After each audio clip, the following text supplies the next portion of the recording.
At 5:32, we'll go ahead and get our session started this evening. Good evening. My name is Molly Lamb, and I'm the Executive Director for the Center of State Policy and Leadership at the University of Illinois Springfield. Together with Dr. Robert Smith, the Dean of the College of Public Affairs and Administration, and Tiffany Hightower, Executive Director for the Illinois Legislative Black Caucus Foundation, I am extremely privileged tonight to be able to welcome you to the inaugural forum for our speaker series, Reform, Restoration, Revitalization, and Representation. This is a partnership between the University of Illinois Springfield and the Illinois Legislative Black Caucus Foundation to focus on societal problems impacting historically marginalized populations and policy evaluation and reform, specifically the four policy pillars of the Illinois Legislative Black Caucus. It is extremely important tonight that we utilize our time for our agenda. Our welcome from Interim Chancellor Karen Whitney and the Illinois Legislative Black Caucus Foundation Chairman, Mr. Paul Williams, our fireside chat with Senator Lightford, panel presentations and discussion from our expert panelists, Dr. Tiffany Saunders, Assistant Professor, Dr. Ty Dooley, Associate Professor, both from the University of Illinois Springfield, Dr. Delitzo Solomoyo, Executive Director for the Champaign County Regional Planning Commission, and Tiffany Hightower, Executive Director of the Illinois Legislative Black Caucus Foundation, who will be moderating our session tonight. Therefore, I do want to point you back to the registration announcement that will give you more thorough background around our esteemed lineup. But with no further ado, on behalf of our partnership, I am proud to introduce to you our Interim Chancellor Whitney, Dr. Karen Whitney, and following her, the Illinois Legislative Black Caucus Foundation Chairman, Mr. Paul Williams, to provide the formal welcome and opening to launch our productive forum this evening. Chancellor Whitney. Thank you, Molly. It's a pleasure to be with you. Welcome and good evening. In the 11 months I've been with UIS serving as interim chancellor, I'm thrilled to share with you what I've come to know and appreciate most about UIS. Most notably, and what brings, I think, us here, is that UIS is a capital city university dedicated to the public good through our intensive teaching, applied research, and our outstanding public service. I'm thrilled to be with you this evening in recognition and celebration of our new partnership with the Illinois Legislative Black Caucus Foundation. This partnership continues our university commitment that's really been present in Springfield for now, can you believe it, over 50 years. UIS enthusiastically joins with the ILBCF in advancing the four policy pillars of criminal justice reform, violence and police accountability, education and workforce development, economic access, equity and opportunity, healthcare and human services. Over the last 50 years, as UIS has progressed, we've never lost sight of our mission in leading the way. This partnership at this time is evidence of living our mission. As the capital city university that has and continues to dedicate our teaching, research, and service to the public good, this partnership is just the right thing at the right time. In the partnership, we will collaborate with the ILBCF Social Justice Public Policy Institute to evaluate policies, their impact gaps and needs. This collaboration speaks to the outstanding work of our faculty and their work in applied research and public policy for social equity and justice, and help problem solve the most complex societal issues impacting historically marginalized populations. Our partnership furthers UIS as we continue preparing the next generation for success. Our bachelor's and master's degrees, our degrees in applied health sciences, and our successful partnership with the UIC School of Nursing continue these occupational health gaps that our community needs to fill. Our programs in sciences, public service, administration, business are also filling these needs. The UIS faculty have partnered with both public and private businesses, both locally and nationally, to provide vital training needs to areas of expertise, and we continue our new professional certificate programs in response to current and projected workforce demands. At the core of what we do is connected to being in this beautiful city, this capital city. UIS purposely exists at this capital city, and we're proud to be the public affairs university of the state of Illinois. Through our center and these efforts, I applaud our work, and I appreciate so much the partnership and the launching of tonight's event and all the people that are here. I thank you for your hard work and your tremendous inspiration to working on the behalf of the public good, and how it just is so much who we are at the core. And I'm so proud of our faculty and what we'll be exploring tonight and contributing to making life better for all. So thank you to our outstanding faculty and the leadership of both UIS and to the Illinois Legislative Black Caucus Foundation for your leadership and commitment to the public good. It's my pleasure to introduce and hand off to Mr. Paul Williams, the ILBCF board chair. Mr. Williams? Thank you, guys. First of all, it's always a pleasure to be here, particularly on behalf of the Black Caucus Foundation. It's been my honor to be able to represent them now close to 20 years. I stand here with founding member Senator Kimberly Lightford, who actually signed on the papers in 2002 when we created this as one of the organizers for the foundation.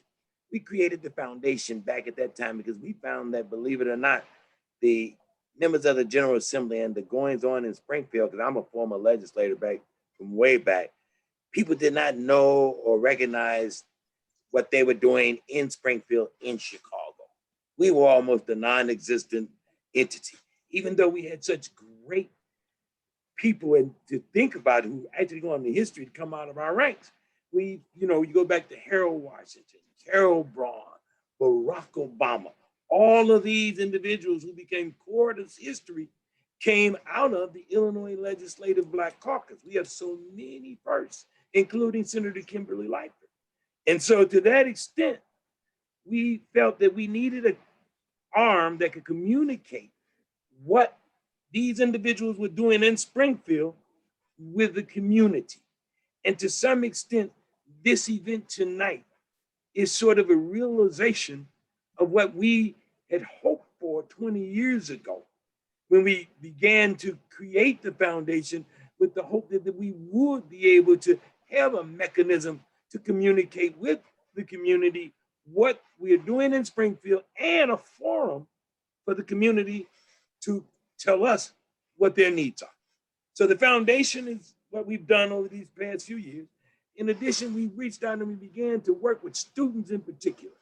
We're proud to say that over these years, we've given out somewhere between $800,000 and $1 million in student scholarships. And we continue to do so every year. And we continue to create opportunity, and particularly now with UIS's help. I am a graduate of UIS. I gotta point that out. I got one there too.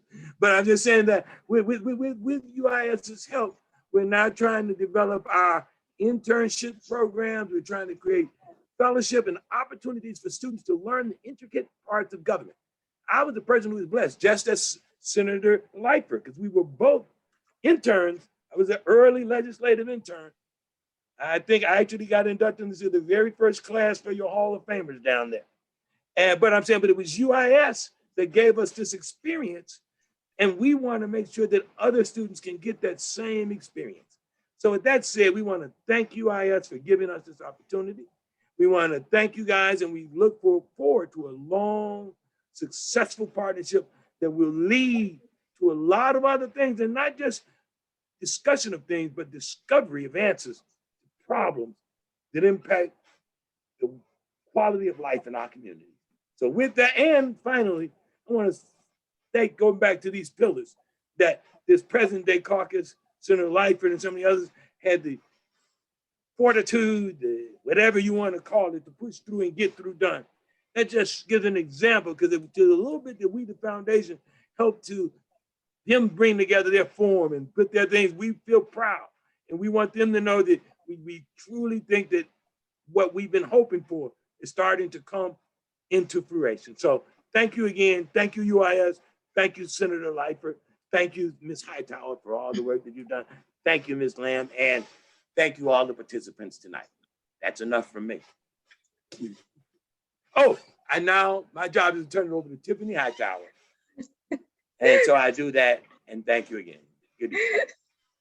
Thank you so much, Chairman Williams. As always, it's a pleasure to work with you. You've been such a guide as I've taken over this role as executive director. And speaking of guides, I'm so excited to go into this fireside chat at this moment with Senator Kimberly A. Lightford. I am Tiffany Hightower. I'm the Executive Director of the Illinois Legislative Black Caucus Foundation. And the title of this speaker series being Reform, Restoration, Revitalization, and Representation is part of the 2021 ILBCF funding priorities. These are our priorities to really engage in, to understand what restoring the Black community is, right? Revitalizing that community, and also the fact that the representation that we give, it matters in this public space as we talk about the issues that pertain to us. And so without further ado, I am glad to chat with my friend, my sister, my mentor, and one of the baddest legislators that I have come to know in Springfield, Senator Kimberly A. Lightford. Senator. Hi, thank you, Tiffany. It's always a delight to pretty much be home. This is really my humble beginnings, and I'm looking forward to this fire chat so we can just have a one-on-one of how all this came to be, and I could just chat it up with you. I think I do best with that. So no problem. No problem. So speaking of what you say is home and humble beginnings, I'd just like you to just talk about, before we get into your 20 plus year history making career, just kind of your experience at the University of Illinois Springfield and how it prepared you a little bit to take on the roles that you're taking on now. Well, thank you. I loved attending UIS. I must say, when I first was accepted as a graduate student in '94, I had spent 3 years working in state government after my undergrad degree. And I'd gone from Secretary of State to coming back to Springfield. And there was a program, I'm a gypsy, Graduate Public Service Internship Program. Terry Jackson was my soror, Delta Sigma Theta, and she was in charge of this program. And I called her up and I said, hey, you know, I'm ready for graduate school. When I was working for the Secretary of State, I'd spent about a year in Springfield, and I met so many wonderful people and joined my sorority and found out where everyone was positioned. And she was on Sangamon State University's campus, and she was recruiting minority students. And so I called her up and I said, hey, I'm ready for graduate school. And so I became a gypsy. Sangamon State University was still pretty much in the school itself, but the University of Illinois at Springfield was being birthed at that time. And there was a transition that we didn't even feel as students. They didn't put that on us. By the time I graduated in May of '96, I had an option. Kimberly, would you like a Sangamon State University degree or a University of Illinois at Springfield degree? And I'm like, can you please hand me the University of Illinois at Springfield degree? And so I earned a master's in public administration in '96. Being at UIS really tied me to the state capitol in so many ways. And it engaged me more of the other careers. If you're not interested in being an actual legislator, I was introduced to the policy side of it. I was introduced to the third house, the lobbyists and what they did. I was introduced to the labor union groups and how they advocate. And it just gave me so much exposure to there was more of the process other than just being the actual legislator. I had no desires to be the actual legislator. So it was just a wonderful experience, and I wouldn't trade it. Well, that's wonderful. I love how you always bring up your wonderful sisterhood, which is so incredibly important. So now we're getting into this 20 plus year career, this history making career. You're the first African American woman majority leader for the Senate, which is absolutely amazing. And I think we can touch on that as we roll through what kind of got us here in 2020. Let's go ahead and start with how did we get to the pillars? How did we get here? What inspired this whole journey that landed us into this omnibus package that was history making in itself? Well, Tiffany, you mentioned that I was the first Black woman Senate Majority Leader, and that was a position that, had you, put forth 20 years ago, I would have told you unheard of for me. There's no way this young Black female, I had 3 strikes against me when I arrived at the legislature, being the youngest state senator ever elected. You would have thought that was a beautiful thing, but it turned out to be more challenging that I was a young person. And so when we arrived in this place of um, Black people being murdered by the hands of law enforcement, I was the chairman of the Joint Black Caucus, and we began to have these marches, and we were doing our days of action.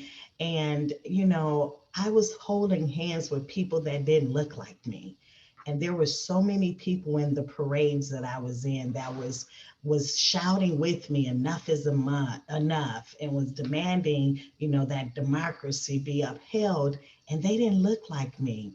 And for me, I was like, wow, we're in a moment, we're in a strong moment in time where there's people chanting Black Lives Matter who are the very same people that I've been trying to get policies and procedures passed in the legislature for 20 years that I can't get a vote, that I can't seem to get out of the legislature measures that we knew that would be beneficial for the Black community. So I saw an opportunity to answer, the call to action, and wanted to make sure that my colleagues and all of us could take this ride together, not just the Black legislators, but all of the legislators could go through this process of learning together and being educated together about the policies and procedures that are racist in nature, that none of us created. We're all just constantly moving in this same way, where it's become a norm that marginalized communities remain marginalized. It has become a norm that we accept less, we receive less, we live in poverty, we're born in poverty, and it just appeared to be the norm for Black people. And so that's where it all started. I just felt that there has to be more done. Here's a wonderful opportunity that we cannot deny, we cannot miss. And then I approached you. I You sure approached the did. foundation. I called you up. I I remember the call.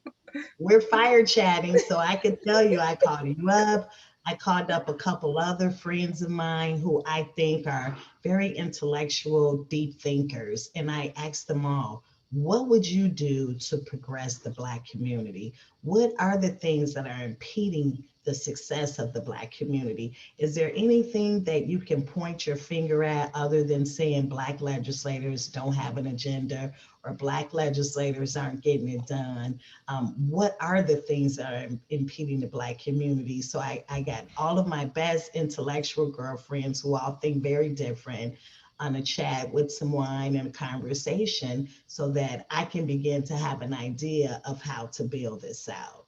And then, of course, I had to call the foundation to say, can you all help? Can you all help me help us? So interestingly enough, and this is really funny, but not right. So George Floyd had happened.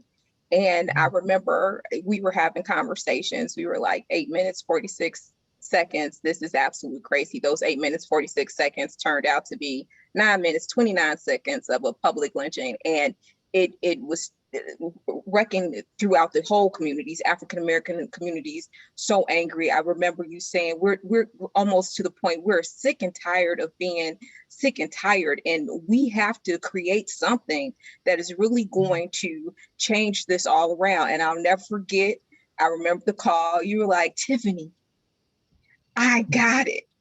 And you were like, these are the 4 pillars. And then you said, can the foundation do a retreat in a week?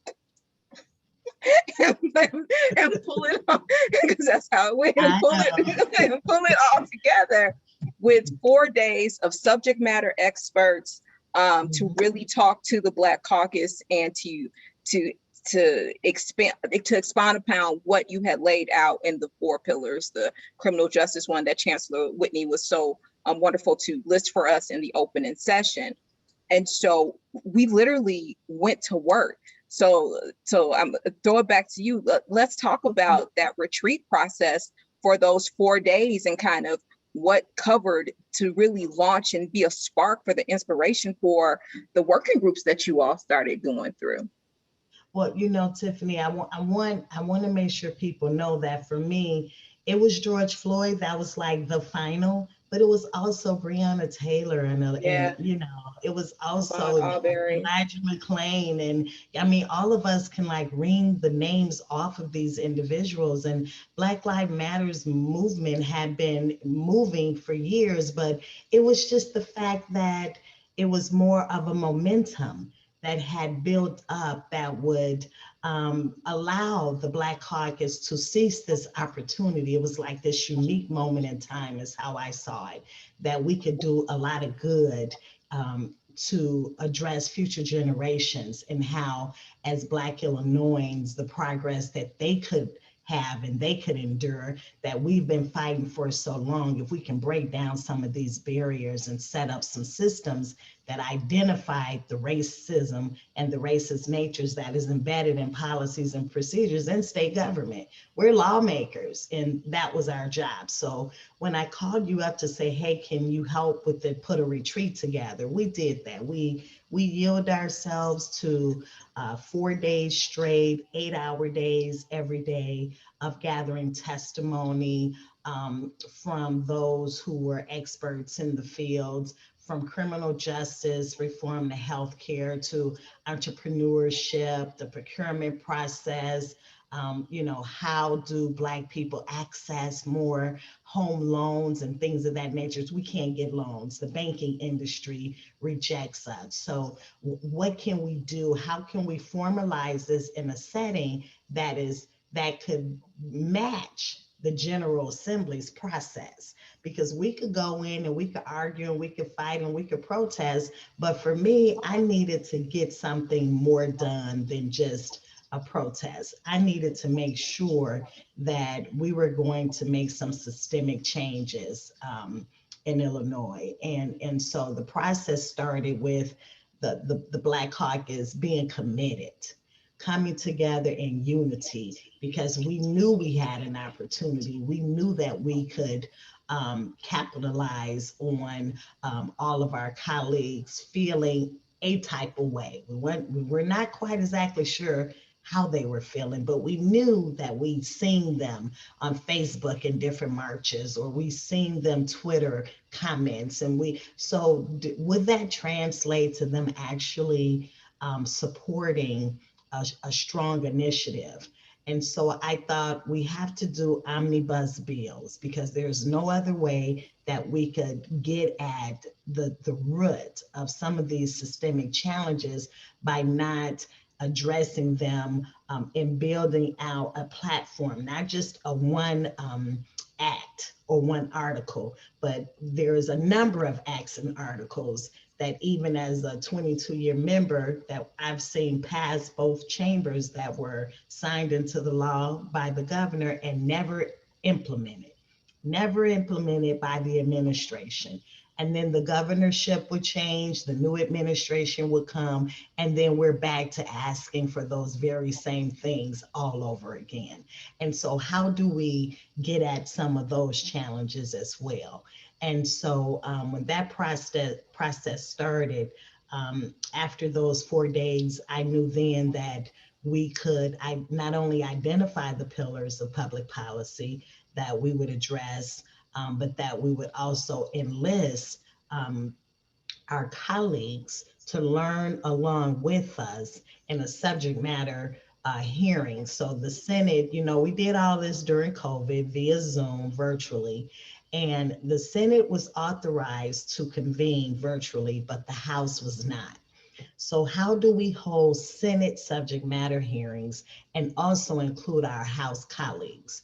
And so we invited our House colleagues who served on committees that were parallel to our subject of the day. And then we would have state agency directors, advocacy groups, stakeholders, experts, all testifying. We spent well over 150 hours total between all four pillars and testimony over an 8-month period. So when we began to pass these things and you start hearing, oh, they're rushing, what is this about? No, we worked really hard at this. We spent a considerable amount of time. We looked at a lot of other states and we took on best practices and policies, and we educated our colleagues along the way. So when we learned of the cracks, they heard of the cracks right with us. The things that we've been explaining to them via personally, they heard from experts and from the data and from the research that told them that poverty lies mainly in low-income communities in the urban areas and impact Black and Brown people and marginalized folks in the LGBTQ community. And so I knew then that we had to really push, but remain quiet. The media is a distraction in a lot of ways when you're trying to build legislative intent. And I wanted to make sure that we wouldn't lose or fall behind the course. I asked my colleagues just to trust me. I wasn't exactly sure how, but I knew we would get it done, but there was something I was trying to build out. And I just asked them to trust me with this, and that we would continue as long as we kept it close to our chest. And so for me, when the media called, I would just tell people to just say we're working. They don't need to know all the details of what we're doing, because then the opposition will begin to impede our process or begin to try to deter our colleagues from being interested in learning about what we all live and know. And so that pretty much developed the pillar system where we began to narrowly focus in on some of the things that we could. We learned there's a lot of things that impact the Black community, but we did an awful lot to make sure we address them. And so that's the amazing piece. And you said something in there about how when you discovered that these bills have been passed from time to time and never implemented, because you know that's part of the seed work of the Social Justice Public Policy Institute that the foundation launched. And so just kind of really excited to kind of see that in fruition. So now you get to January, you get to lame duck, right? And now you got to move this thing and get the votes. Now, what does that experience look like? And then if you can go into a little bit after it was passed, there was still more work that needed to be done, correct? Absolutely correct. But first, I've got to let you all know I'm a big crybaby. So I was full and I shedded a lot of tears as I was working. And then when the lame duck session actually came about, it was full cycle. It was like full circle. It was like this life cycle of trying to make all of these significant, impactful changes in education and workforce development. And now I've created this amazing pillar, and it's comprehensive. It's very clear. It's able to be implemented. And that was the thing. I wanted to make sure that I included as many education stakeholders and advocacy groups that I could, so that we could build this out together as a team. So there was absolutely no opposition to the education and workforce development pillar. But however, in some of the spaces of the other pillars, what I wanted to make sure was that there was a Senate member and a House member as co-chairs, so that we can continue to keep the chambers united and that we could learn together at the same time. So then when it was time for lame duck session, House members were just as engaged as Senate members were, and vice versa. And so the dynamics were amazing. We were up, we refused to leave the building until our economic access, equity, and opportunity pillar was called at the wee hours of 3:30, 4 in the morning. We didn't leave until 6:30 into the second day, 6:30 a.m. into the second day. All I knew is I had experienced sleep deprivation before, and you guys aren't gonna drag me out where I fall asleep and I miss this. So That's we right. stayed wide awake, and we continued to negotiate some of those pillars clearly into the wee hours of the next morning. Now moving forward, having passed 3 of those pillars in lame duck, we had a oops, if you will, with the healthcare and human service pillar. Each member passed something slightly different, which means that we would have needed one to concur back with the other. But some was excitingly happening in the House. They were selecting Chris Welch as the first Black speaker in the history of Illinois, which that's over 200 years. So that's a whole nother conversation. But and we could not get back to that 4th and final pillar, but we did pass it on March 25th. The governor has signed it into law, all 4 pillars. I spent this whole entire session following everything, following every pillar, making sure that we had trailer bills if we missed something or if we needed to make adjustments. I made sure that every commission, task force, or study that we developed, that they were all up and running, that the appointments had been made, they were all up and running, and that they were on spot for their due dates. And if their due dates were not conducive, then we did some extensions on some of those deadlines, because I want good policy. I don't want something that people can't, benefit from and feel the impact. And one of those things, for example, would be our American inclusive history. Black history should be taught in the school books. And it should definitely be taught during 8th grade when you have to pass your test, for history, junior year for world civilization. I mean, we're really not learning the trueness. And it's evident by so many of us having no clue about Juneteenth and what Juneteenth actually means, and that we should celebrate it and honor it as the real freedom day from slavery 2 years after Abraham Lincoln had released the Emancipation Proclamation. You still had some enslaved people in Galveston, Texas, 2.5 years later, who wasn't freed, and so it's like, why don't we know that? I'm glad it's a state holiday now, and I'm really happy that President Biden just made it a federal law. But I've got to tell you, that's been around for over 100 years, and the lack of education that we were taught in public schools, it's just wrong. It's wrong, and it has to be corrected.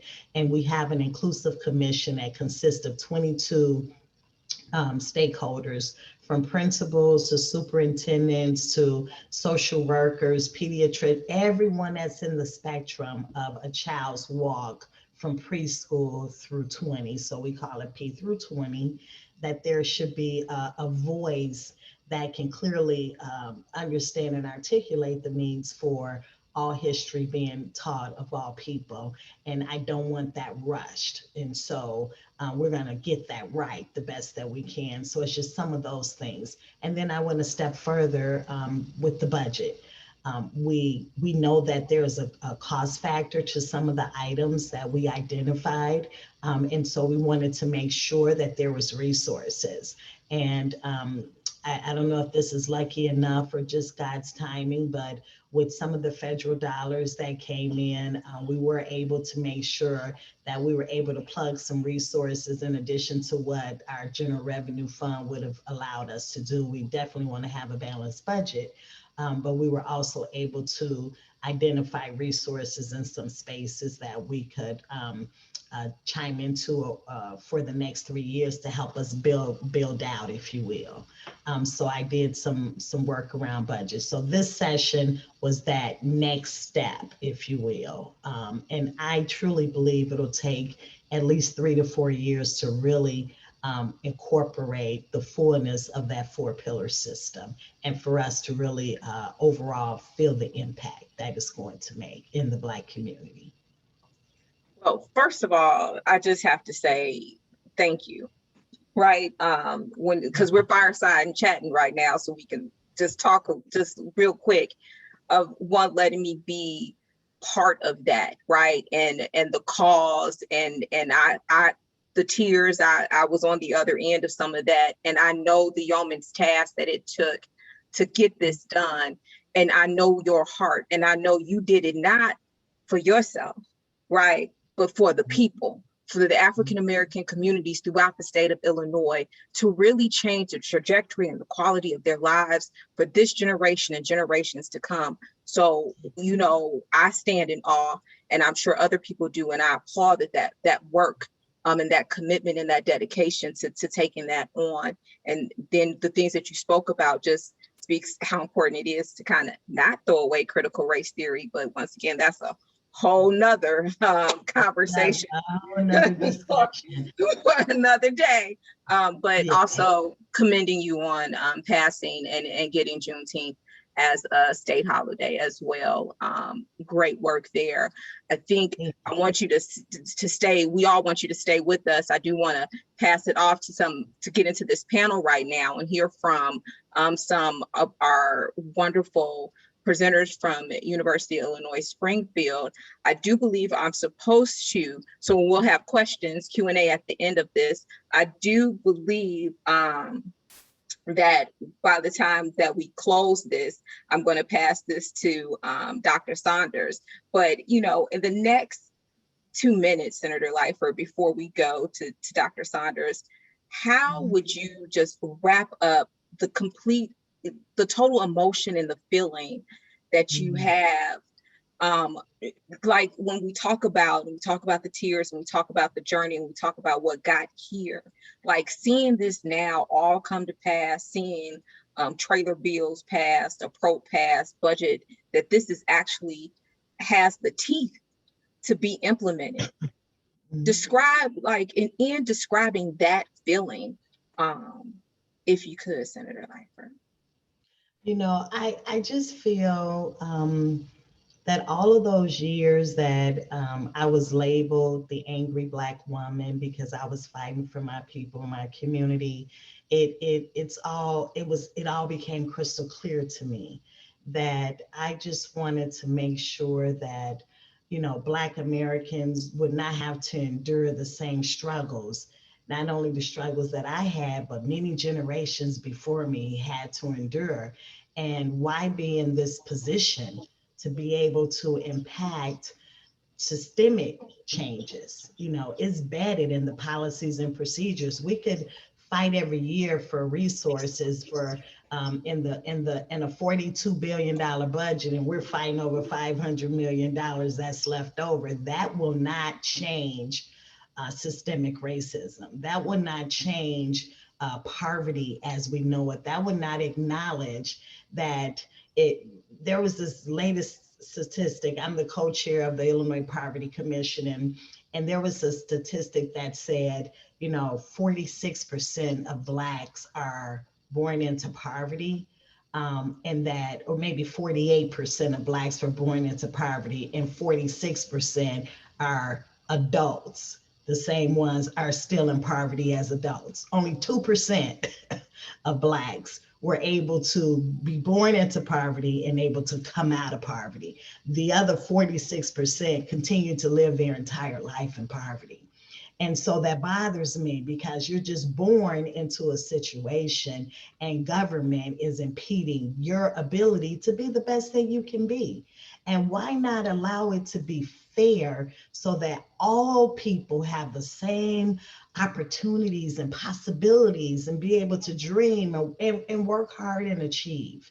And so it all came full circle that I'm proud to be the mantra of the angry Black woman, because I want to plant seeds and for trees to grow and blossom, for kids in trees that I'll never sit under. I'll never see them. I will never experience them. But I just hope I've done the work to provide and allow for them to have a better life. That's my dream, my vision. So all the tears I was shedding and the hard work I was doing, I spent 12-hour days for 8 months. Absolutely. And I didn't ask anybody to sugarcoat anything for me. I kind of freed myself. This was a spirit. This was a freeing of my own spirit, of my own work. When I leave the General Assembly, I know that I left something for the people that I was sent there to represent. Mhm. That is enough for me.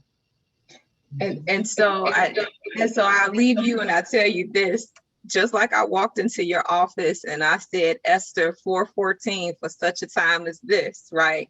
You still walk in that space. And so I'm so happy to call you Senator, friend, mentor, big sis, because that's what I do. And I'm just so proud of you. Stay with us, because I hope everybody who's watching is enjoying this conversation. Stay with us, because I know that there'll be some Q&A at the end, and just really appreciate you. And so now, without further ado, I pass the mic to Dr. Tiffany Saunders. You have a great name, by the way. Oh, I agree. Must be a child of like the 80s or so, right? That was the #1 name in the 80s. That was excellent. And honestly, just a really excellent kind of segue into some of the things that I wanted to talk about. And we didn't plan that. It just means that, you know, this panel was put together perfectly in order to make those segues and those connections. But I'm struck by a few things, and both listening to the senator talk, but in also looking more closely at the pillars. And so one of the places that I really want to start is to make sure that we understand how these pillars are connected to one another. Because on the surface, it can feel like we're looking at really disparate approaches to addressing poverty in particular. But I don't think that that's the case. And I hope that you won't think that either after I'm done talking about this just a little bit. But at the foundation of each of these pillars is this notion and idea of systemic racism. Right? And so systemic racism just basically says that racism is embedded in our laws, in our institutions, in our organizations, and that much of that foundation is really built into the very fabric of our nation, the foundation of our nation. So I always like to take people back, and I even take my students back to this point, to July 4th, 1776, and declaring independence from England while simultaneously holding slaves, right? So there's a cognitive dissonance that I can't fully understand, but that is certainly in place if that is sort of the foundation approach that we're taking towards building a nation.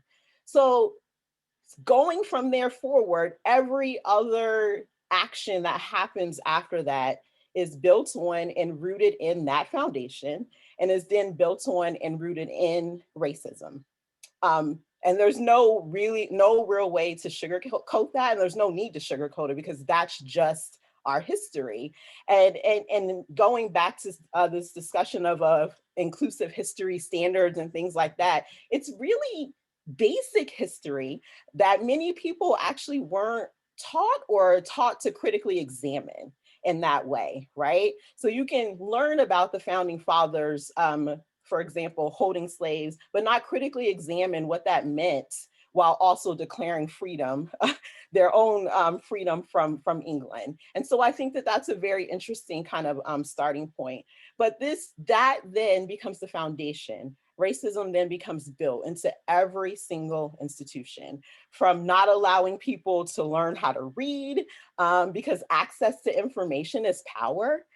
Being able to read and know what's going on is a form of power. So how do you maintain power over people? You don't allow them to learn how to read. You don't allow them to get an education. And so again, there's a snowball effect that happens throughout over, let's say, the last 400 years or so, right? And so then what we're at a point now, at this point, is we're talking about a head start that is very difficult to make up, when a lot of that racism still exists in those institutions. Some of it in a very explicit way, a lot of it in a more subtle way. And I think if you go and look at the details in the pillars, because I think that this is an important component, you know, they say the devil is in the details. If you go and look at the details in the pillars, if you go and look and see what the pillars are actually addressing, you'll see that it's getting at some of these explicit forms of racism, but also some of these implicit forms of racism that we don't necessarily think about, but that's showing up in our social institutions, that's showing up in our organizations. And I think the biggest thing about this as well is that these pillars are trying to address intergenerational poverty in order to help the Black community ultimately build intergenerational wealth, right? So like that's the long-term plan and goal. And so sociologists know that it takes about 4 generations. So this goes back to the senator's conversation or statistic about how many people actually move out of poverty within a couple of years. Sociologists know that it takes about 4 generations to move out of poverty. 4 generations. So for many people in the Black community, we're not even there yet. We're not even at, you know, the 4th sort of generation removed from slavery for some members of the Black community. That's just to put that in some sort of historical perspective in that way. But what I like about the pillars is that the pillars seem to be taking a 2-generational approach. So we have a couple of ways of thinking about how you address poverty. One says, let's talk about how we can help parents. And by helping parents, they'll actually, you know, build a better foundation for their children. And that should help with poverty eventually, right? The other approach says, let's focus on the children. So let's focus on things like kindergarten readiness and Head Start and et cetera. And if we start building a good foundation to children, that will move over time, that child should have better outcomes, and then they should be able to move their family out of poverty. What I'm seeing in these 4 pillars that I think is excellent and is kind of what social scientists, sociologists in particular, have been saying is the model we should be doing is what we call the 2-generational model. That is, how can we attack both generations at the same time? How can we put policies and procedures into place that support parents while also supporting children? And so if you go and look at the pillars, again, I think you will see evidence of the 2-generational model happening at the same time. And so if you think about, I mean, this is math, it's imperfect math, but it's math nonetheless. If you think about the statistic of it taking 4 generations to move out of poverty, a simple math problem, even though it's not quite this simple, obviously, because we're talking about people, says if we take a 2-generational approach, maybe we can cut that time in half. So if we take an approach that is attacking both things simultaneously, we might just be able to move people out of poverty in maybe 2 generations instead of 4 generations. Not an exact math problem, okay? Like we're talking about people where all of that is dependent on having policies in place. All of that is dependent on having the right supports in place in communities, right? So this is a very imperfect and crude math problem, but it stands to reason that if we approach it in that way, we could at least cut it down from 4 years, right? Maybe we'll only get to 3, right? Because again, we're talking about people.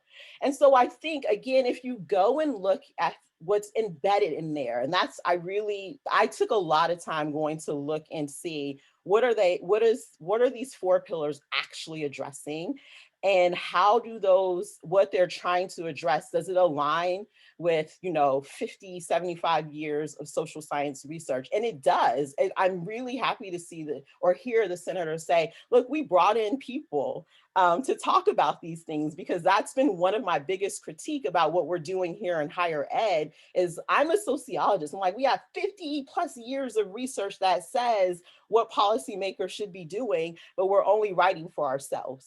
So the people who need to hear what we're producing are never hearing it, right? And so I think, so I'm really happy to hear that. And I think this collaboration here can set up that partnership that, we're all situated in the state capitol. So this is the perfect time to build on that sort of and to build a partnership from UIS where some of these experts lie and the policymakers who are engaged in that policy making, right? So I'm really excited to hear about those connections that are happening with students, but I just want us to also think about these professional people on our campus that also have some of that knowledge that could be really, really helpful and impactful. So I want to go in just a little bit. So this 2-generational model, again, not my model, this is just out there for social scientists out there to really sort of think about and explore. You can Google it and you can find that out there. But it talks about a couple of different sort of broad areas that you need to address in order to really deal with this notion of poverty. One of them is post-secondary and employment pathways. And so if you go and look in the, again, in the pillars, there's some stuff in there about higher ed in particular, about employment pathways, those sorts of things. So if you go and look, again, at the details, there's stuff in there about training and certification, community colleges, et cetera. And all of that is part of this 2-generational model, right? In this 2-generational model too is this focus and information on early childhood education. Again, if you go and look at the pillars, there's stuff in there about kindergarten readiness, early intervention services, right? So the pillars then are, again, connecting directly back to best practices in eradicating intergenerational wealth, and then hopefully building intragenerational wealth, which is what we want to build as well, right? Also embedded in there's discussions about economic assets, right? So if you go and look at the pillars, there's stuff in there about banking, there's stuff in there about environmental equity. So thinking about where neighborhoods are built and how the construction of those neighborhoods impact things like people's health, right? So we know that growing up close to power plants and things like that is really bad for individual health. So there's stuff in there about environmental equity. There's stuff in there about housing in the pillars. There's stuff in the pillars about land use, right? There's also really interesting aspects of the pillars that have to do with like cannabis equity, right? And thinking about where once we would, it was a crime to build some sort of equity in there and to look at who's getting access to even the ability to sell, to monetize what was once an illegal commodity, right? So some of that is in there. There's stuff in there about predatory loans, farm equity, right? And I love this farm equity one because one of the biggest forms of wealth generation immediately after slavery was land ownership.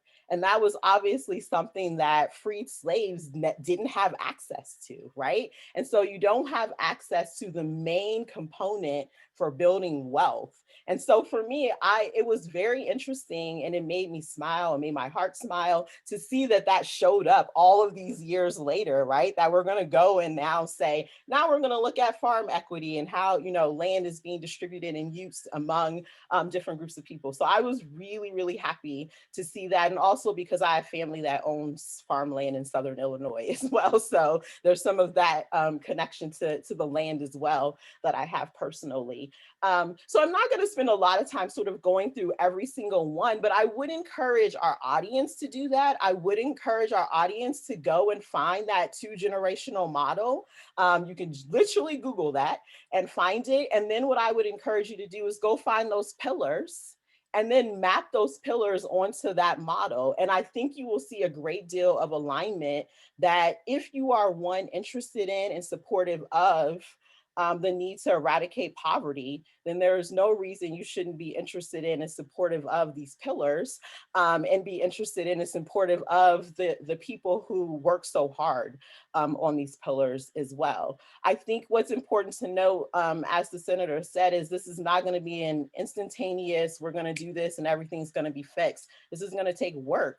It took years to get us in this situation. It's going to take years to get us out of it. But I think if we're all, sort of focused and committed, we can make some real progress in that regard. So I'm going to stop there because I imagine people will ask questions and want follow up. And I don't have to give everything in the kitchen sink right now, but I am passing it along to my friend and colleague, Dr. Ty Dooley.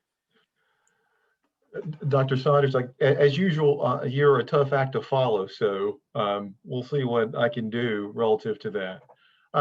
First, I guess I want to start, by saying, driving here, I live in South Springfield, and so I drive up 55, and you can see the Capitol Dome from 55. And I don't know if you know it or not, or some of our listeners know it or not, but you can actually 55 goes all the way down to New Orleans and all the way up to Chicago, and so. One of the things I want to say, though, is that it's hard to get to Chicago if you're trying to drive down I-72 that goes to Jacksonville, right?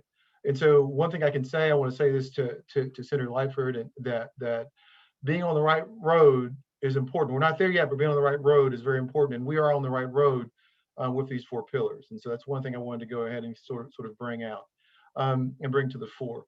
As we sort of talk about this conversation, I want to focus on really just 2 of the pillars, and I want to focus on those related to criminal justice reform, violence and police reform, and then also the economic equity with really a focus on the housing that you looked at. Because for me, the number one way to create wealth is home ownership, and so there are a lot of things that are in the legislation that was signed into law that is really good.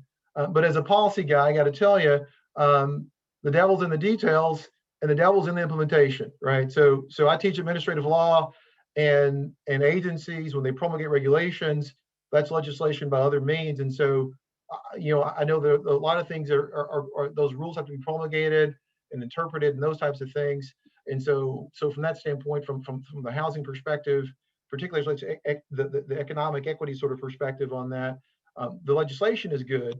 I'm curious how the interpretation by the agencies, how that's going to actually sort of happen. So I want to sort of bring that to the fore. But let me circle back around to criminal justice reform a little bit. And one of the things that that when you look at the list, and I've got a list of it's a whole page of different sort of things that are in the legislation, and I'm just going to touch on just a couple of different points. Just listing just a few of these.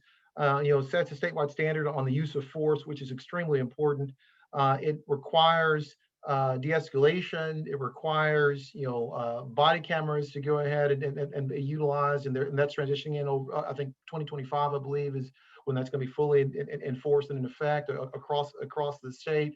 It takes away the local control for use of force policies and makes it a statewide mandate from that standpoint, which is extraordinarily important because in my research, there are 18,000 different police departments, across the country, and trying to go ahead and get each one of those police departments to go ahead and change their use of force policies would probably take another 400 years. And so the state of Illinois is leading, is a leader as it relates to that.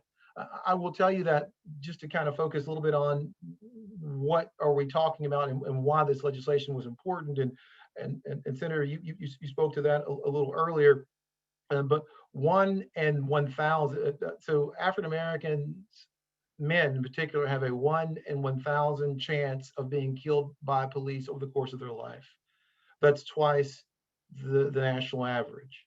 And in fact, as it relates to African-American men between the ages of 20 and 35, it is a leading cause of death. So if you think about the impact, right, on not only those individuals, but those families and those communities, right, it's unconscionable. And so the single most important thing in my view of the 4 pillars, right, because the whole notion of what government is supposed to do, right, is supposed to protect its citizens, right? And when they're murdering citizens, there's obviously a problem there.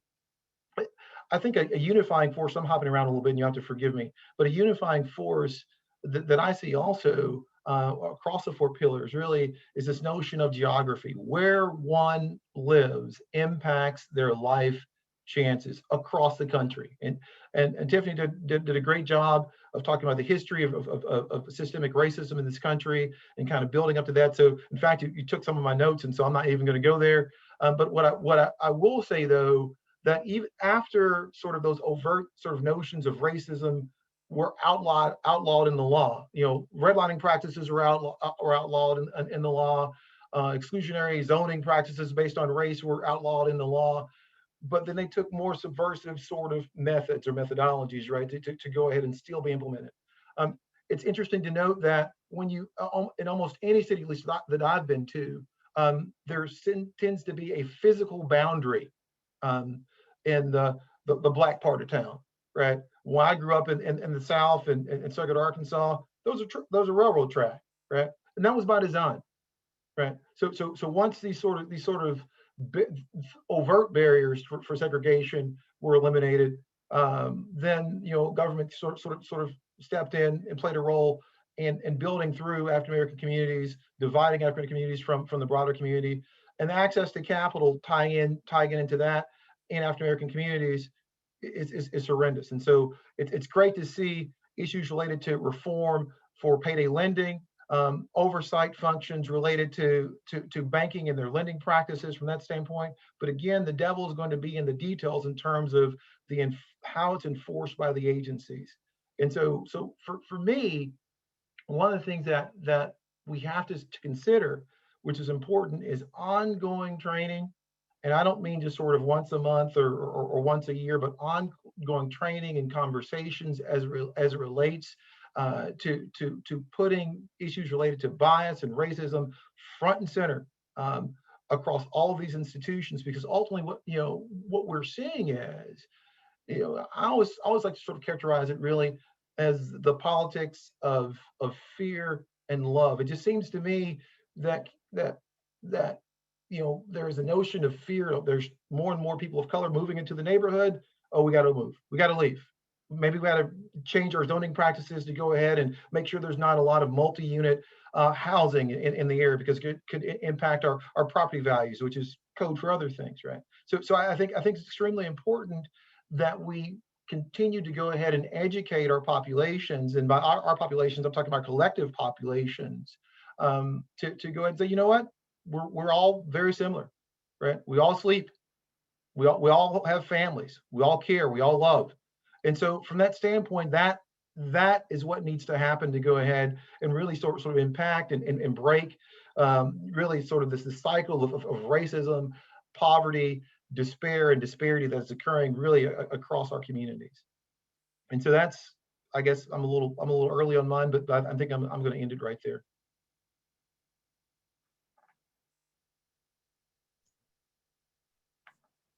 My next.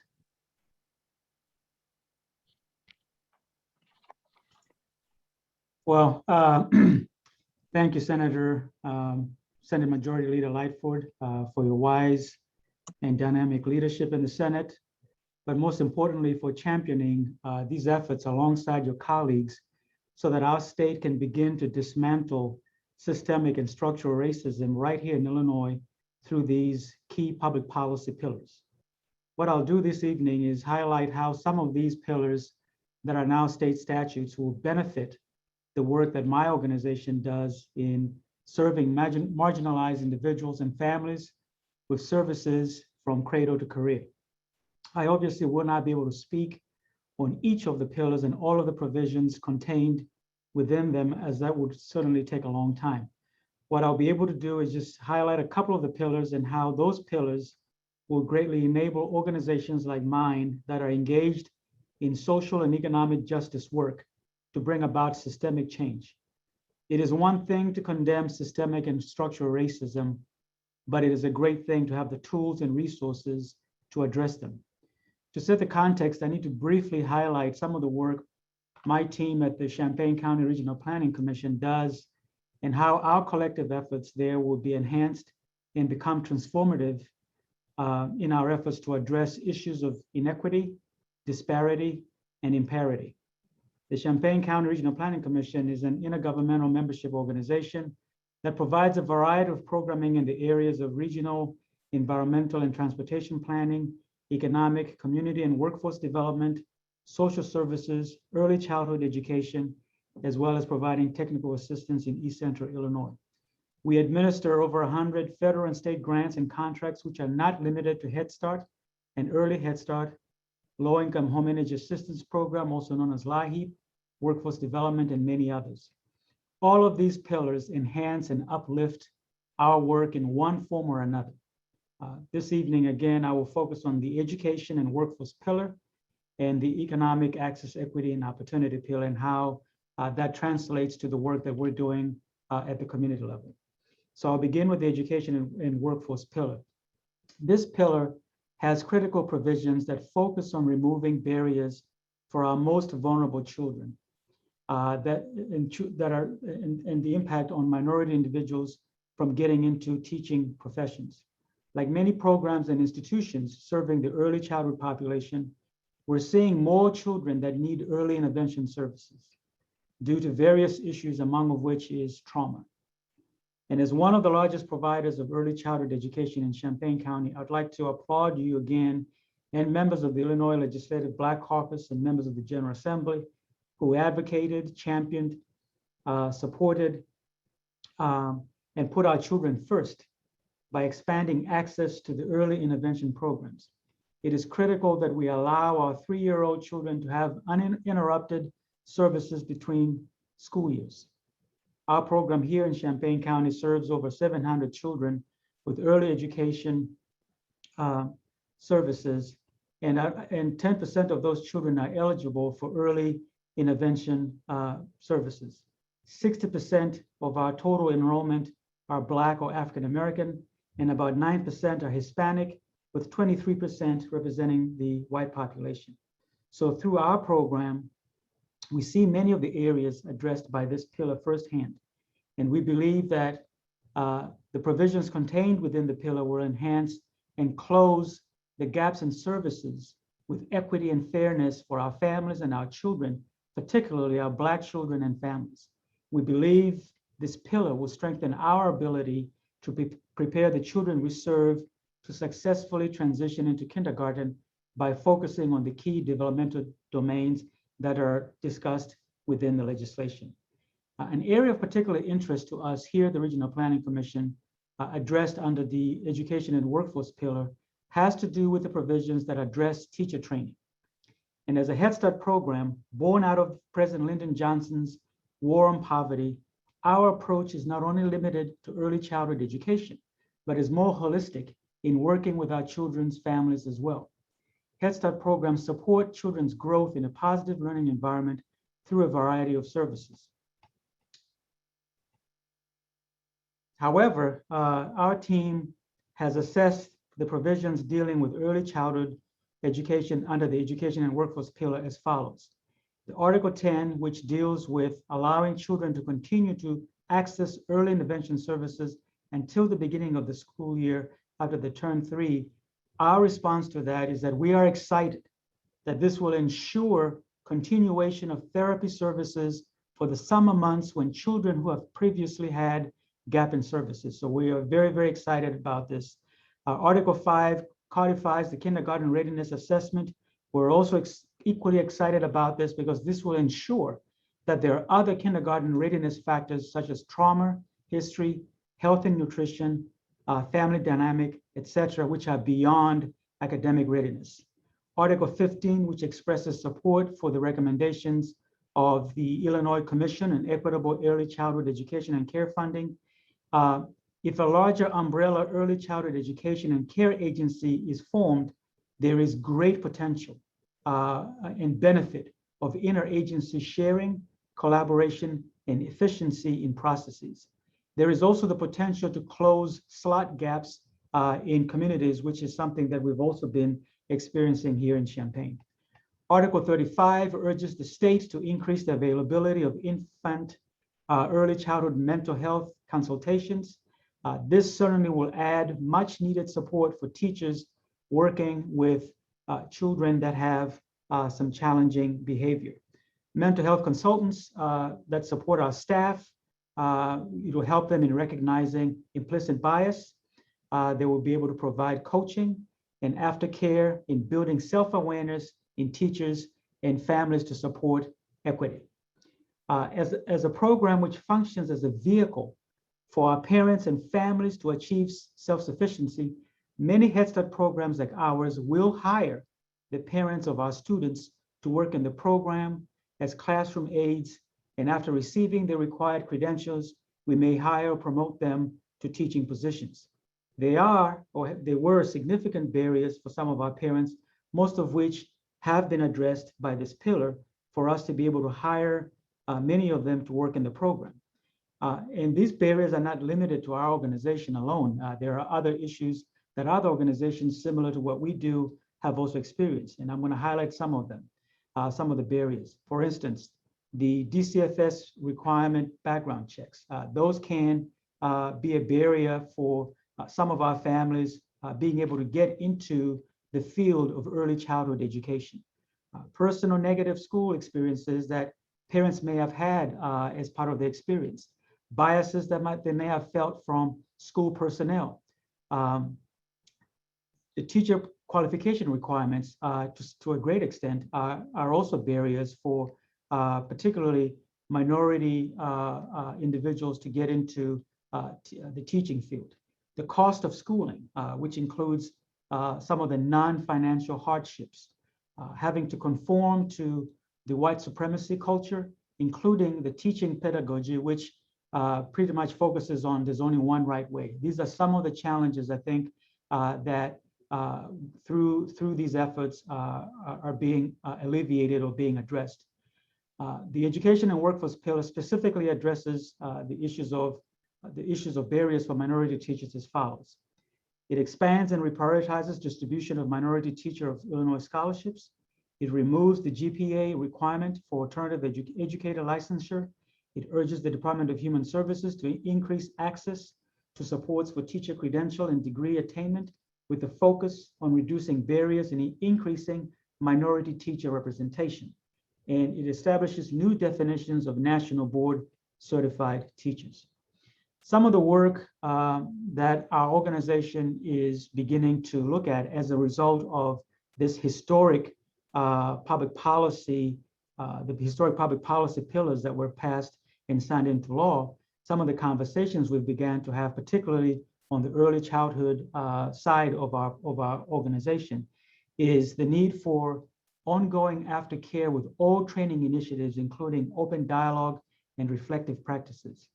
Our training has to go beyond basic cultural competency or anti-bias requirements. We have to do some very deep dives to really get at some of the root causes of some of these issues that we're trying to address through these public policy initiatives, such as having more experiential learning so that we can begin to really break and remove some of these barriers that have been part of our culture as a society. Establish specific cultural competency committees within organizations so that we are looking at our teaching practices. How do we engage with our parents? How do we particularly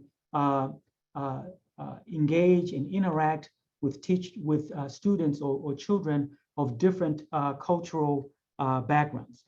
Develop Black, Indigenous, people of color's leadership skills for succession planning. I think that's imperative for all organizations to be looking at that. And establishing within organizations full-time positions that are focused on equity, inclusion, and diversity. And then I think the last thing is to flatten, looking at flattening organizations' hierarchy so that we allow for better, deeper relationships and conversations that will ultimately provide more authentic feedback from our staff, from our families, and from the community that we serve. The last pillar that I will highlight, and I think I'm running out of time, and I'll briefly touch on this, is the economic access, equity, and opportunity pillar. This pillar, particularly the provisions that address predatory lending. And I think the payday loans are, we all know what those are, and it's astounding to know that some of the annual percentage rates before this reform was put in place were ranging from 391% to 782% for a 2-week extension of credit. But what this pillar has done in capping the interest rates at 36% and maximizing the repayment period to 120 days will go a long way of alleviating the financial hardship faced by payday borrowers. Many of the payday borrowers are public benefit recipients. There was a survey that was commissioned by the California Department of Corporations that found that 10.6% of payday loan users are public benefit recipients. Plus another 4.9% listed a disability, and 2.9% listed retirement as their regular source of income. And so, as an organization that strives to see individuals and families we serve transition from poverty to self-sufficiency by addressing the issues of predatory lending are critical to their success, particularly if we're working with these families and individuals on asset development strategies such as home ownership through housing counseling as a means or a vehicle of getting out of poverty. And an important role of housing counselor does is to help clients understand the importance of establishing and maintaining a good credit history to achieving their financial goals. And while housing counseling involves assisting clients to build and manage their finances, it is also important for housing counselors to understand how to protect the assets of these individuals that we serve. So as an organization, we stand ready to engage with others within our organization. As I pointed out, we've started to do that on the early childhood education side of things, but we also stand ready to engage other organizations in our community and across the state on how we can effectively utilize the tools made available to us through these reform pillars so that sustainable change can be made that gets us to a place where equity becomes the norm. Thank you.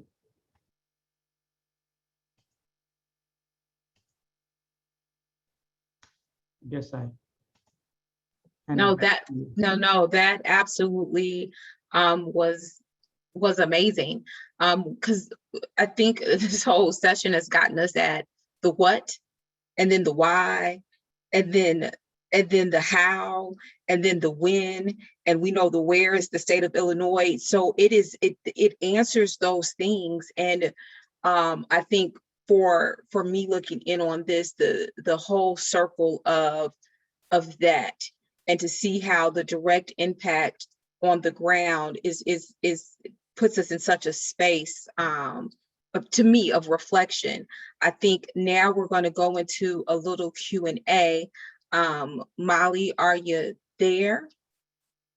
And I want to say one of the first questions, though, that I'm seeing is how do we ensure that reform measures addressed through public policy initiatives are effectively applied by organizations at the local level? Now, I think you talked about that a little bit, but does anybody else want to kind of take that on, have some feedback on that? Let me just say one quick thing on that. I would say that you want to contact your member of the legislature. You want to contact your senator, your House member, and you also want to contact the agency directly. So so your voice contacting the agency may or may not have an impact, but I guarantee you that your senator or your legislator, their voice will definitely have an impact. So I would that would be a way to make sure that implementation is actually actionable and doing what it's intended to do. And I'll just add that, implementation is complicated because it takes different, I like to think about it in this way. To get something accomplished, it takes different approaches. And I always like to go back to the example of like the civil rights movement, right? So for the civil rights movements to be successful, it took sit-ins and marching and the courts and boycotts and all of these different kind of approaches in order to achieve the end goal. And so that's where we are right now as well, right? So we have this great piece of legislation that's in the courts, and now we're going to be looking to I mean, not in the courts, that are in the, that come from the legislation. And so now we're going to be looking to how that's going to be implemented. And I shouldn't say, but not in the courts, because the courts probably will be involved as we sort of move to the implementation phase, right? Because that's not uncommon for that to happen, right? For someone to interpret a piece of legislation and then have to go and get that all sorted out. But I like to think of this as a multi-pronged approach, and that it's going to take, you know, different agencies, organizations, et cetera, being involved. And I'll go back for a second to the history and the teacher parts of the pillars, because the one thing that I always think about in terms of that inclusive history standard, and I will just say I was part of that task force that worked with ISBE over the last year to revise the social studies standards. And so one of the things that came out in that discussion is this work is futile if we don't have teachers trained in the actual implementation of the things that we were sort of going through and revising. And so for me, there needs to be, and some of this is written into these pillars, that back and forth conversation between levels of education as well. So now that we're changing what it looks like in K through 12, we now need to go back and change what teacher education looks like in higher ed. Are all programs requiring culturally responsive classes, for example? Are all programs requiring culturally responsive pedagogy? And if they're not, then we're really graduating a set of teachers that aren't even equipped to implement some of the history things that we're asking them to do. And so I think, you know, it's going to take that sort of back and forth conversation. We're not gonna, I think the senator said this, we're not gonna always get it right? But we have lots of opportunities to learn from whatever mistakes may happen and to continue to make progress forward. And that's what we're looking for. We're looking for forward movement at this point. And because we've been standing still for a really long time. So we're looking for some forward movement to get some of these things going. So I'll just stop there. Tiffany, we do have one question from our audience. How will we ensure that the lame duck session will not change their policy that will impact transformative policy change? Senator Lightford, you may want to lead that one off. I'm sorry, can you repeat that? I was trying to get the pillar bill numbers so that we can post them for everyone to have all of the bill numbers. But repeat that for me, please. Yes, absolutely. How will we ensure that the lame duck session will not change their policy that will impact transformative policy change?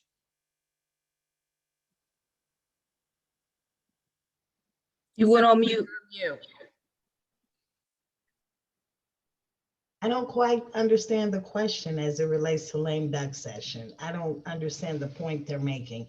Lame duck session is just like like spring session or veto session. The reason it's called lame duck is because it's during the period where we're changing over from a two-year General Assembly to the next two-year General Assembly. So we were doing the 101st General Assembly while lame duck was still going on because we were still in that 2 years. Starting the very next day, January 14th, started the 102nd General Assembly. So there was outgoing members who they're considered lame ducks because it's already known that they're no longer in the body, but they get to vote on these critical items. So there's no difference in policy done in lame duck session versus spring session or veto session other than the requirement of the vote, if it's a simple majority or a supermajority requirement. That's the only difference.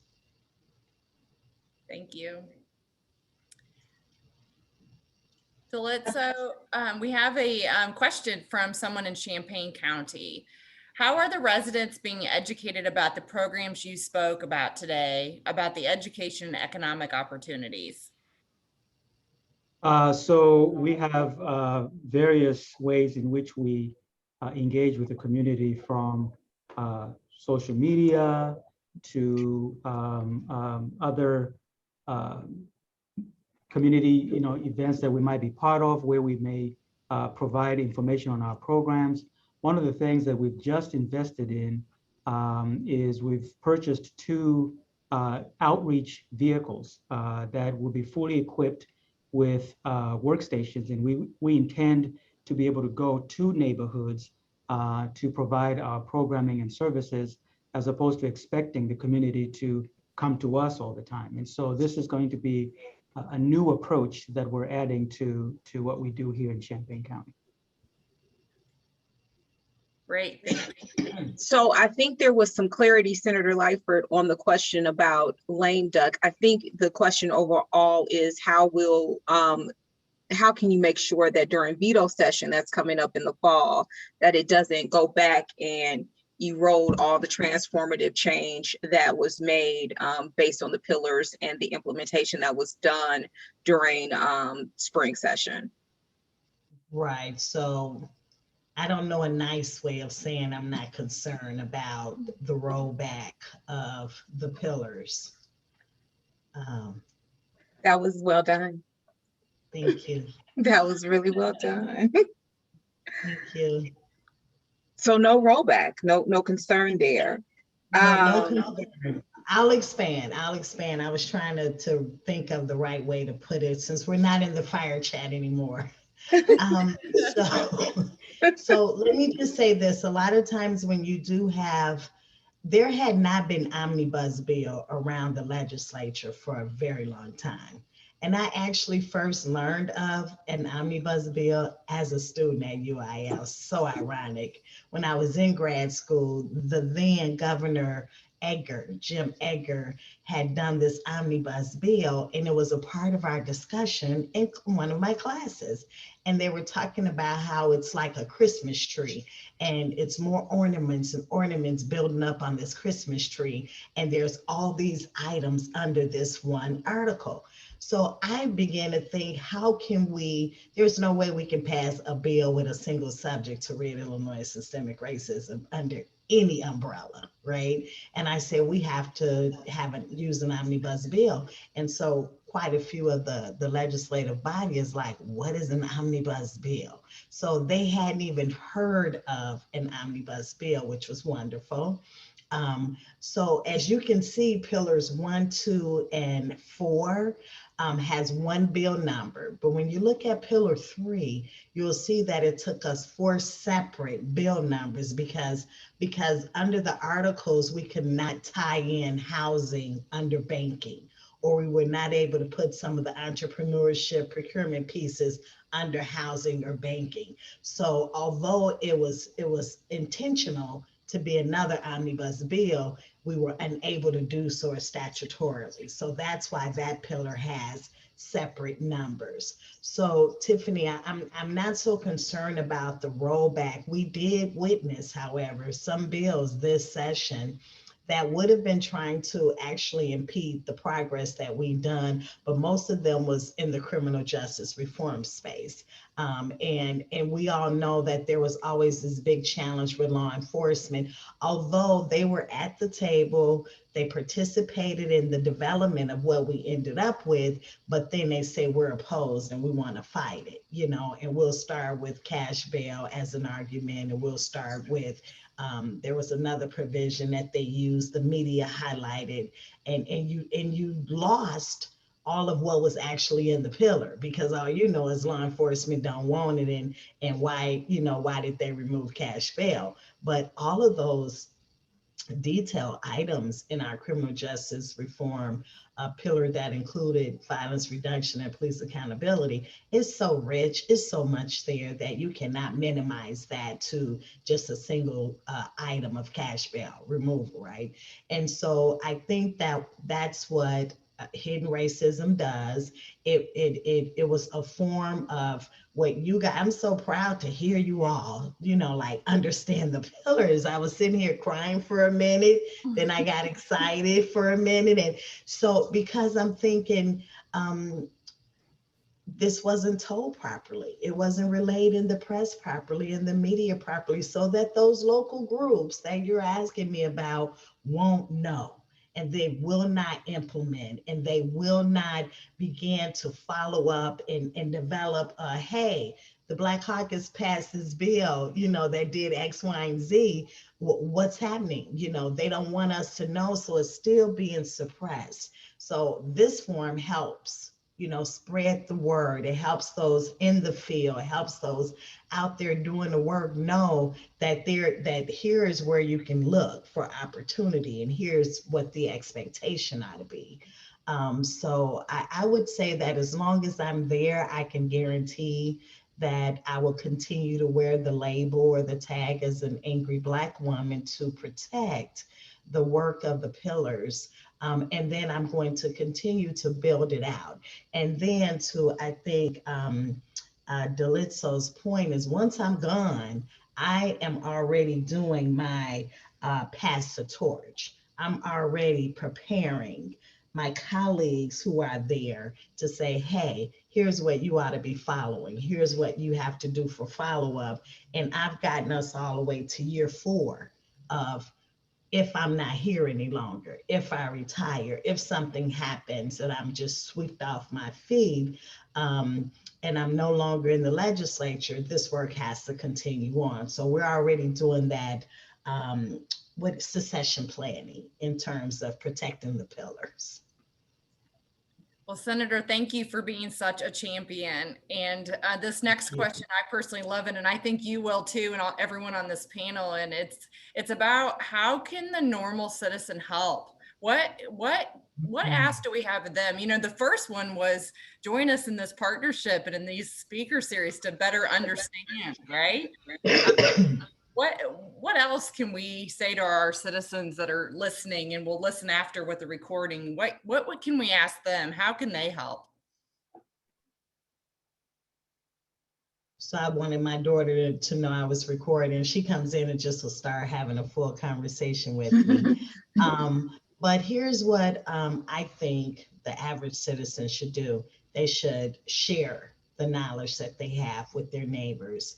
They should share with their family members to say, hey, your child should be in preschool by the age of 3.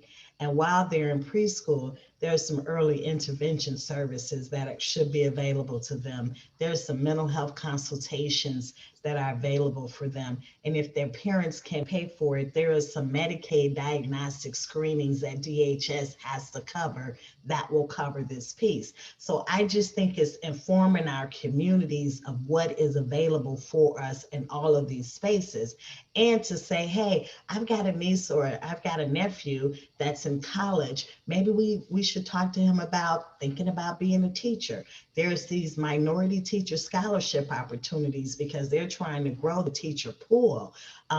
Maybe you should make sure at your high school or before you go to this community college that they're going to receive you based on your math and English requirements, and that is all transferable and that you don't spend a year in prerequisite courses. I mean, it's just things that you see there. And when you talk about the economic pillar, tell them not to get a payday loan. Whatever they can do, if they can pull from another family member or borrow in other places, just don't use that model, right? Just don't use them. And then housing, in addition to Mr. Dooley, in addition to us identifying these challenges in housing, we were lucky enough to put funding in housing. So I encourage you to go to the Illinois Housing Development Authority. There will be $100 million additional dollars over the next each year for 3 years. So a total of $300 million invested into affordable housing opportunities, first-time buyers, all those things that we need in our community. So that's what I would suggest. Thank you. This is great. So Molly, do we want to wrap up right now? Do we want to take one more question? I think we have one more technical question, and then I think we should wrap up. I have a slide that Senator Lightford helped build with all the bill numbers, but this one's really for you, Tiffany. How does one become a member of the Illinois Legislative Black Caucus Foundation? Well, that's great. So one, it's called Follow Us, right? This is not a membership organization. However, it's called Follow Us and support what we're doing. We really took, and UIS has been such a help in this. In 2020, we really took a strategic look at how we could enhance our programmatic pipeline. And this was part of it, to make sure that we're getting critical information out to the masses, to make sure that we're enhancing our scholarships, our internship opportunities, our fellowship opportunities. We launched an HBCU fellowship program. We've done education gap, digital divide stuff. We are a non-for-profit. So one, send us an email at info@ilbcf.org. Subscribe to our website, www.ilbcf.org. Follow us on Facebook, on all the social media platforms to see what we're engaged in and help us raise money. I am a shameless 501c3 executive director and understand the importance for us to do our good work. We have to get the support of dollars. And this is part of that good work. It also was critical to me to enhance our partners across the state. So now I'm touching base with UIS, I'm touching base with Adilitso and his organization, I'm touching base with the NAACP, Urban Leagues. We've got a statewide partnership with the Urban Leagues to look at economic recovery post-COVID for African-American small businesses, so that we continue to have forums like this and talk about this, so that we know we are not operating in the silos. There's brilliant knowledge across the spectrum, from youth to our elders to the in-between, and that is what is so important. So follow us and tell other people to follow us and write us checks. That is critically important. So thank you. Thanks, Tiffany. I hope everyone can see this slide. Tiffany and I wanted to give you a little bit of a foreshadow for the next speaker series. And so about every other month, we're going to be focusing on a different aspect of the policy reform, starting with Pillar 1 in sequence. And thanks to Senator Lightford for helping me build out all the bill numbers that associate on this slide. So you'll see this in the recording, and immediately following this session tonight, we will be selecting a date for August and get a save the date out for our audience, and we hope to grow. So please help share this partnership in this speaker series so you can do the first action step as a citizen, and that is participate and learn and be with us to share and go forward. So August will focus on Pillar 1, which is the criminal justice reform and violence and police accountability, and the co-chairs are Senator Sims and Senator Slaughter. October will be on education and workforce development with co-chairs Senator Lightford and Representative Ammons. December will be focused on Pillar 3, economic access, equity, and opportunity. Co-chairs of that pillar were Senator Belt and Representative Harper. And the last pillar, which was in the 102nd General Assembly, opposed to the first three that were the 101st, focusing on healthcare and human services. And the co-chairs were Senator Hunter and Representative Lilly. So that gives you a little bit of a foreshadow for the next 6 plus months, if you will. And then from there, we'll work and see what else we need to bring to this space in this forum. So I think, Tiffany, I'll say a thank you to everyone, and then I'll hand it to you, and you can do a final words for tonight. But, you know, on behalf of UIS and behalf of the Center of State Policy and Leadership and the College of Public Affairs and Administration, we are just so delighted to be partnering with Tiffany and the Illinois Legislative Black Caucus. And thank you to our esteemed panelists tonight and your time, and a really special thanks to our audience this evening. You've spent an hour and a half with us, taking away from other important aspects of your life and personal, because you know how important this is.